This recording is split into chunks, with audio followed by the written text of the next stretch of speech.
Pokémon Sword and Shield kicked off the 8th generation of the Pokémon franchise. For a Pokémon game, these games got surprisingly long support and even broke a few records for Nintendo as well. So these games had to have been amazing, right? Well, not exactly. Sword and Shield are far from perfect and plagued with controversy that people will still bring up to this day. This brings up several questions. What are these problems and controversies? How did they happen? Were they even justified? All these questions can be summed up in only one. So let us take a closer look at the question, were Pokémon Sword and Shield really that bad? Alright, I quickly want to say that I did enjoy Pokémon Sword and Shield. I might defend them on some things, but there are others that even I can't defend them on, no matter how much I try to cope. So go ahead and flame me in the comments because there will be quite a lot of it. So let's begin. I will start with the story because it gets criticized quite a lot. I think that in general, when you think about bad Pokemon stories, this one isn't great, but there are worse ones. But not many. The main issue I have with the story is Chairman Rose. This guy makes a grand total of 0 sense.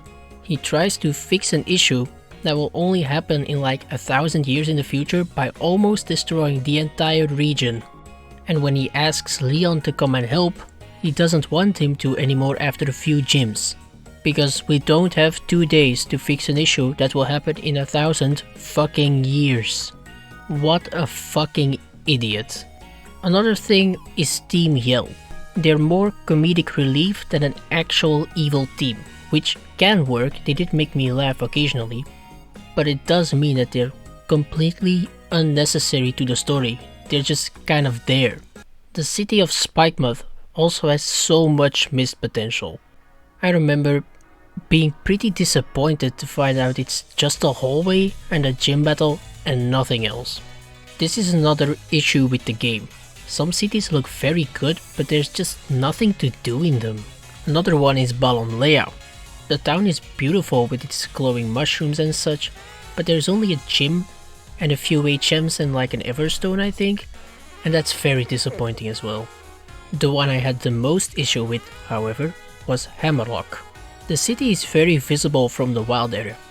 It's where you'll find the final gym, it's a giant castle, it's something that does get hyped up a bit, and it just doesn't live up to it. There are almost no buildings you can actually enter, and that's just embarrassing. Why even make a city with buildings if you can't go in them? It's realistic, I'll give them that. But breaking and entering is one of the best parts of any Pokemon game. But to be honest, this is even worse in Scarlet and Violet because you don't even enter any shops there. Alright, let's talk about something new, which is the online system. I think this is kind of a double-edged sword because there is a lot to love about it, but it was very poorly executed. The way it works is that you have this weird menu thing pop up and you have to join things that way.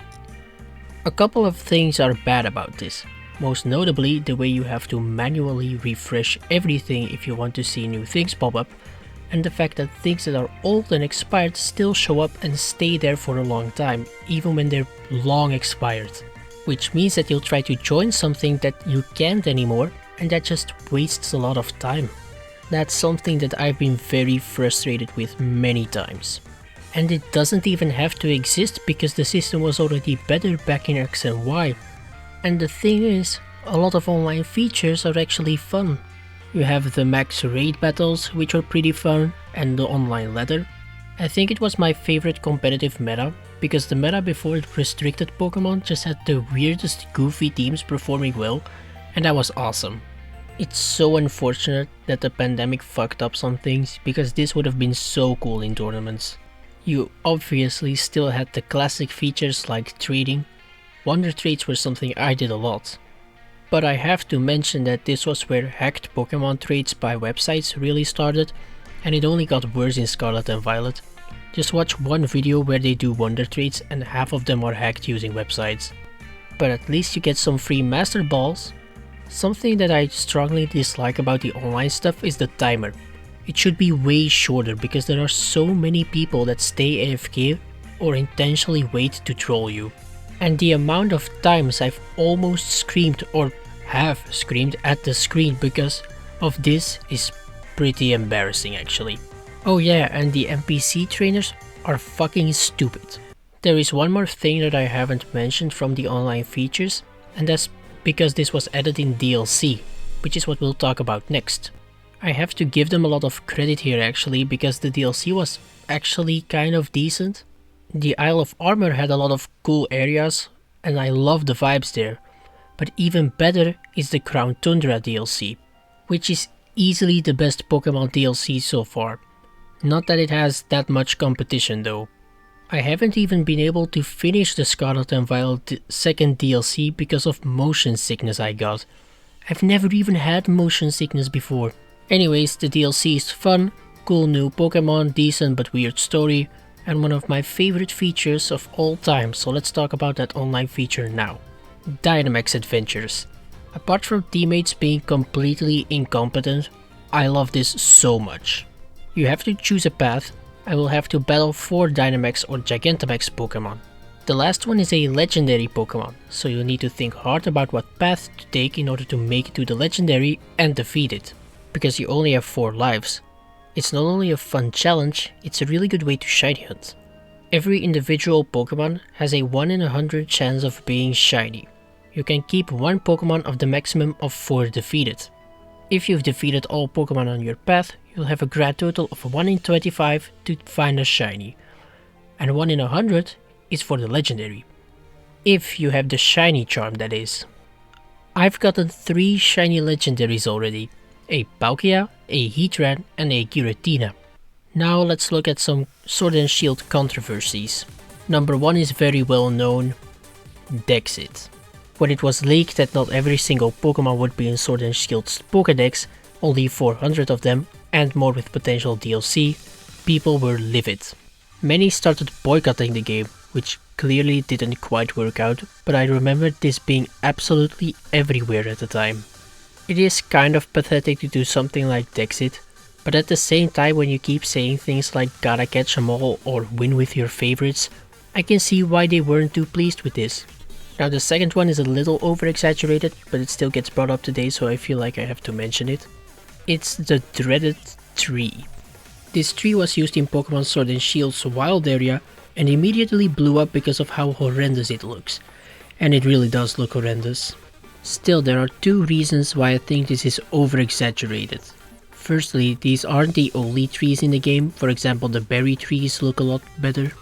And secondly, this is really just a wild area.